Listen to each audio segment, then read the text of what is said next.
modified schemes for cloning in Cosmid vector. जैसा कि मैंने आपको पहले बताया कि Cosmid vectors अगर हम यूज़ करें तो उसमें कुछ जो हैं वो डिसएडवांटेजेस या लिमिटेशंस भी थी, क्योंकि जो लार्जर डीएनए फ्रैगमेंट्स थे ये आपस में ज्वाइन इसमें कर सकते थे, और इस प्रॉब्लम को सॉल्व किया गया बाय अप्लाइंग एल्कलाइन फॉस्फेटेज। इसके बावजूद भी इसमें कोई लिमिटेशंस थी, like vector to vector ligation was there, and this was overcome by using some modified Cosmid, and one solution was provided by two co-workers like Ish Horovovics, and next one was Burke in 1981. They prepared or constructed a modified Cosmid vector named as PJ8.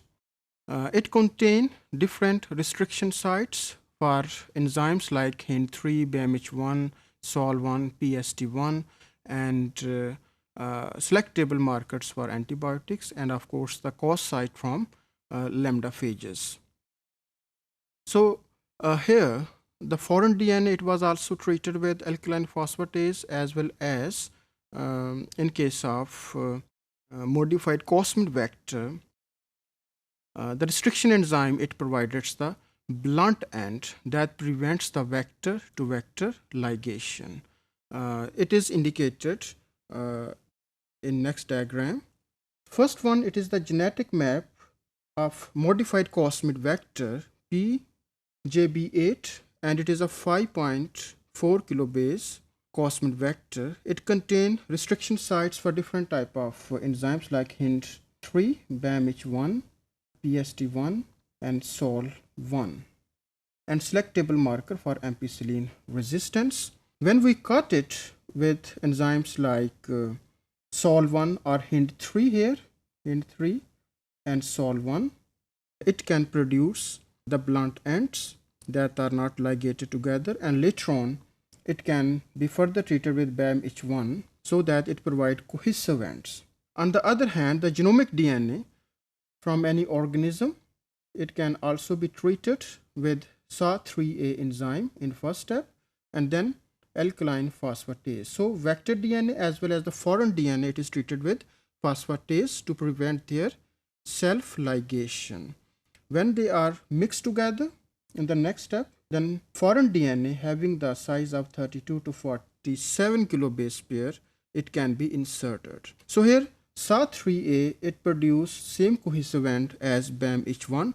So because of this reason, although the enzymes are different for Cosmid as well as for foreign DNA digestion, but they produce same cohesive ends, so they can ligate together. Now foreign DNA, it is inserted here between the two cos sites, and it is now ready for in vitro packaging and subsequently to transform suitable host organisms. Another modified vector named as C2XB, it was constructed by other two co-workers like the Bates and Swift in 1983.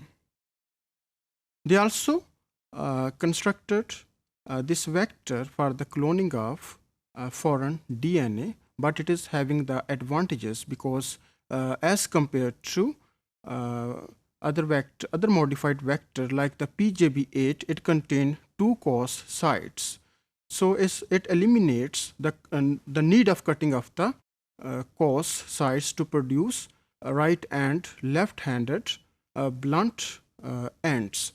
So what is the situation in this case? This diagram indicates the genetic maps of modified Cosmid, that is C2XB, and it is having the size of 6.8 kilobase. It contains two cos sites from the lambda phages, and between these two cos sites a restriction enzyme site is present, and it is called as SMA1, and selectable markers for ampicillin resistance as well as kanamycin resistance, and another restriction site is there which is BAMH1. So the modified Cosmid vector C2XB, it can be treated with these two restriction enzyme, that is SMA1 and BAMH1, so that two cos sites now they are separated, and now it is ready to accept the foreign DNA here. It can also be digested with appropriate restriction enzyme, and it is here SAW3A.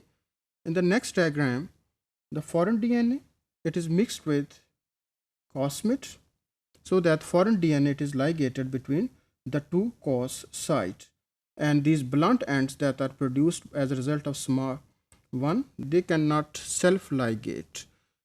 Now it is ready for in vitro packaging. After infection, again it can assume the circular form, and it is ready to replicate within a suitable host organism.